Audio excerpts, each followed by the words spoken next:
നമുക്കൊപ്പമുള്ളത് times of ഇന്ത്യയുടെ resident editor Arun റാമാണ്. എങ്ങനെയാണ് ഈ മൂന്ന് കക്ഷികളുടെ കരുത്തിനെ ഈ ലോക്സഭാ തെരഞ്ഞെടുപ്പിനെ മുൻനിർത്തി നമ്മൾ കാണേണ്ടത്? പ്രത്യേകിച്ച് AIADMK NDAയിൽ നിന്ന് പുറത്തിറങ്ങി മറ്റൊരു ചെറുമുന്നണിയുമായി മത്സരിക്കുന്ന സാഹചര്യത്തിൽ. ഒരുപാട് ഇലക്ഷനുകൾക്ക് ശേഷമാണ് തമിഴ്നാട്ടിൽ ഇങ്ങനെ ഒരു ത്രികോണ മത്സരം നടക്കുന്നത്. അതില് പ്രത്യക്ഷത്തിൽ AIADMKയുടെ മുന്നണിയേക്കാൾ ശക്തമാണ് BJP നേതൃത്വം നൽകുന്ന മുന്നണിയും DMKയുടെ മുന്നണിയും. DMKയോടൊപ്പം പഴയ അവരുടെ മുന്നണി അംഗങ്ങളെല്ലാം തന്നെ കൂടെയുണ്ട്.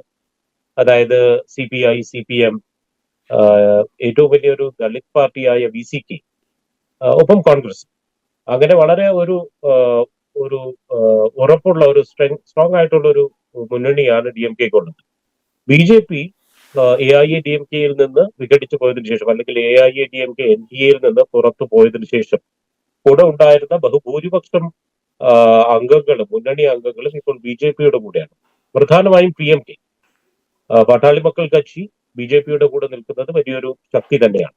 അപ്പോ ഇതിൽ താരതമ്യേന AIADMKയുടെ എടപ്പാടി പളനിസ്വാമിയുടെ മുന്നണിയാണ് ഇതിൽ ഏറ്റവും വീക്ക് എന്ന് വേണമെങ്കിൽ ഒരു തരത്തിൽ പറയാം. അരിത്മെറ്റിക്കും വോട്ട് ഷെയറും വെച്ച് നോക്കും.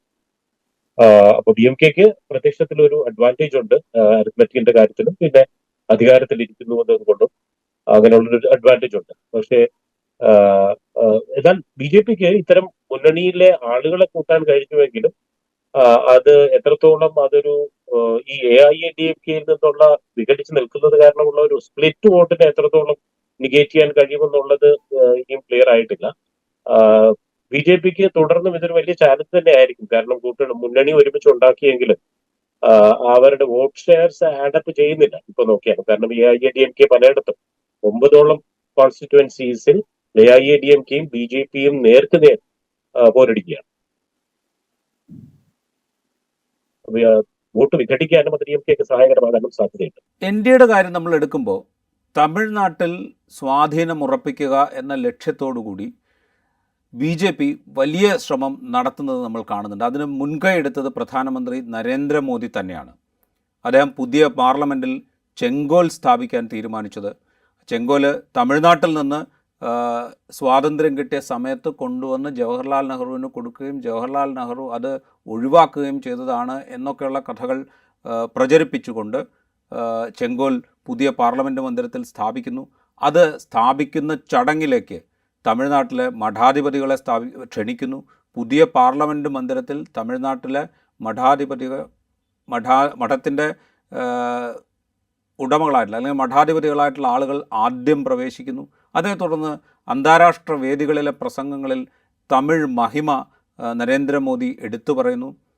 അദ്ദേഹത്തിൻ്റെ മണ്ഡലമായ വാരണാസിയിലെ കാശിയും തമിഴ്നാട്ടിലെ രാമേശ്വരവും ആയിട്ടുള്ള ബന്ധം, അതായത് ഹിന്ദു പുരാണങ്ങളെ അധിഷ്ഠിതപ്പെടുത്തിക്കൊണ്ട് ആ ബന്ധം സ്ഥാപിക്കാൻ ശ്രമിക്കുന്നു.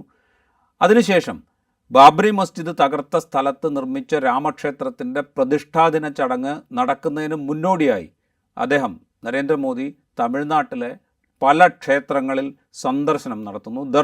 എന്നിങ്ങനെ പല രൂപത്തിലാണ് തമിഴ്നാട്ടിൽ BJPക്ക് സ്വാധീനമുറപ്പിക്കാൻ പാകത്തിൽ ഉള്ള ശ്രമങ്ങൾ നരേന്ദ്രമോദിയുടെ ഭാഗത്തു നിന്ന് ഉണ്ടായത്. നമുക്കൊന്ന് പരിശോധിച്ച് നോക്കാം. അരുൺ റാം, ഈ ശ്രമങ്ങൾ, നരേന്ദ്രമോദിയുടെ ഈ ശ്രമങ്ങൾ ഈ 2024 തെരഞ്ഞെടുപ്പിൽ BJPക്കോ NDAക്കോ വലിയ ഗുണം നൽകും എന്ന് നമ്മൾക്ക് കരുതാമോ? BJP ഏറ്റവും വലിയൊരു ക്യാമ്പയിൻ ആണ് സ്റ്റാർട്ട് ചെയ്തിരിക്കുന്നത്. ഒരിക്കലും തമിഴ്നാട്ടിൽ ഇത്തരത്തിലുള്ളൊരു high profile, high decibel, high optic campaign BJP അഴിച്ചു വിട്ടിട്ടേയില്ല.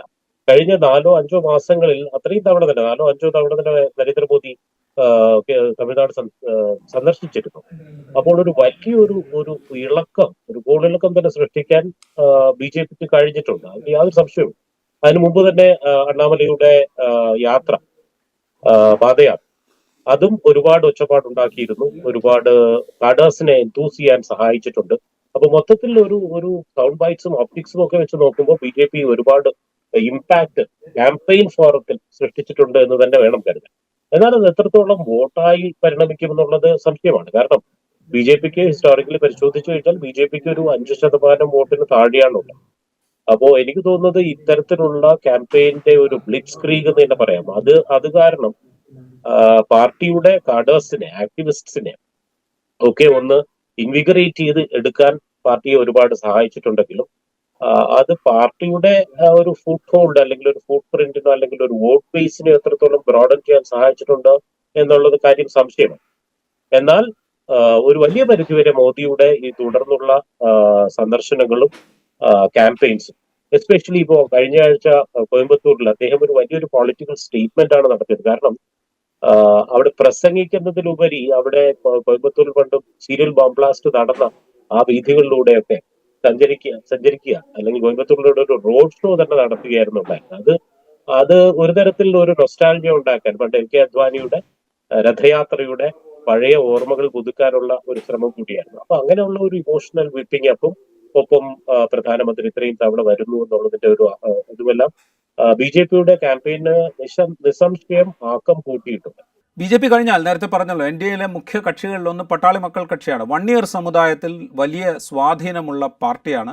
വണ്ണിയർ എന്ന് പറയുന്നത് തമിഴ് ജനസംഖ്യ നമ്മൾ പരിശോധിക്കുമ്പോൾ വോട്ട് ബാങ്ക് എന്നുള്ള നിലയിൽ സ്വാധീനമുള്ള ഒരു സമുദായമാണ് വണ്ണിയർ സമുദായം. ആ വണ്ണിയർ സമുദായത്തിനകത്ത് വലിയ സ്വാധീനമുണ്ട് പട്ടാളി മക്കൾ കക്ഷിക്ക്. അത് മാത്രമല്ല 2004 DMK മുന്നണിയുടെ ഭാഗമായി മത്സരിക്കുമ്പോൾ 5 ലോക്സഭാ സീറ്റിൽ വിജയിച്ച പാർട്ടി കൂടിയാണ് പട്ടാളി മക്കൾ കക്ഷി.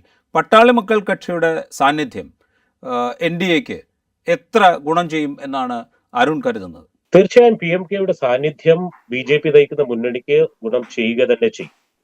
എന്നാൽ നേരത്തെ പറഞ്ഞതുപോലെ അത് എത്രത്തോളം അതൊരു വിജയത്തിലേക്ക് നയിക്കുമോ എന്നുള്ള കാര്യത്തിലാണ് സംശയം. കാരണം ഒരുപാട് ഘടകങ്ങളുണ്ടല്ലോ ഇത്തവണ. കാരണം പി എം കെ എപ്പോഴും തന്നെ ഒരു കാറ്റ് ഓൺ ദി വോൾ ആയിരുന്നു. എപ്പോഴും അവസാന നിമിഷം വരെ ഏത് മുന്നണിയിൽ ചേരണമെന്നുള്ളത് തീരുമാനിക്കാതെ ഇരിക്കുന്ന ഒരു കക്ഷിയായിട്ടാണ് PMK കണ്ടിട്ടുള്ളത്. അപ്പോൾ ഇരു മുന്നിലുള്ള ഇലക്ഷനുകളിലെല്ലാം തന്നെ PMK ഒരു സംശയ വീക്ഷണത്തിലൂടെയാണ് എല്ലാവരും കണ്ടിരുന്നത്. എന്നാലും PMKക്ക് വളരെ സ്വാധീനമുള്ള പല മേഖലകളുമുണ്ട്. പ്രധാനമായും ഇപ്പൊ നോർത്തേൺ തമിഴ്നാട്, ഒപ്പം തന്നെ നോർത്ത് വെസ്റ്റ് ആയിട്ടുള്ള ധർമ്മപുരി, കൃഷ്ണഗിരി, ആ ഒരു കർണാടകയിൽ ചേർന്ന് നിൽക്കുന്ന സ്ഥലങ്ങൾ, ഇവിടെയൊക്കെ 1 ഇയർ വോട്ടുകൾ വളരെ അധികമുള്ളതാണ്. എന്നാലും PMKയുടെ വോട്ട് ഷെയർ പരിശോധിച്ചു കഴിഞ്ഞാൽ ഒരു പക്ഷേ 3-4-5% വോട്ട് ഷെയർ ഉണ്ടാവും. എന്നാൽ ഈ സ്ഥലങ്ങളിൽ ബി.ജെ.പിയുടെ ശക്തി കേന്ദ്രങ്ങൾ അല്ല.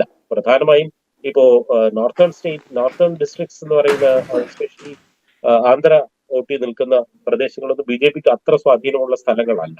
അപ്പോൾ അവിടെ PMKയുടെ വോട്ടുകൾ ബി.ജെ.പിക്ക് വന്നാലും അത് ഒരു വിജയ ശതമാനമായി അല്ലെങ്കിൽ വിജയിക്കാനുള്ള ഒരു മാർജിനിലേക്ക് വരുമെന്നുള്ള കാര്യം സംശയമാണ്.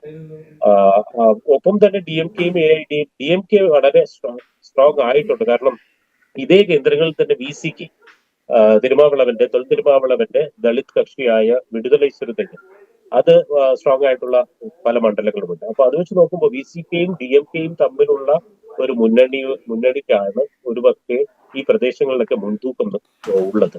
അതുകൊണ്ട് തന്നെ PMKയും ബി.ജെ.പിയും ഒരുമിക്കുന്നത് കൊണ്ട് ആ മുന്നണിക്ക് ക്യുമുലേറ്റീവായി കൂടുതൽ വോട്ടുകൾ ലഭിക്കുമെങ്കിലും ആ ഒരു VCK DMK കോൺഗ്രസ് സഖ്യത്തിനെ തകർക്കുന്ന രീതിയിലേക്കുള്ള ഒരു സ്ട്രെങ്തിലേക്ക് അവർക്ക് ഒരുപക്ഷെ വരാൻ കഴിഞ്ഞു എന്ന് വരും.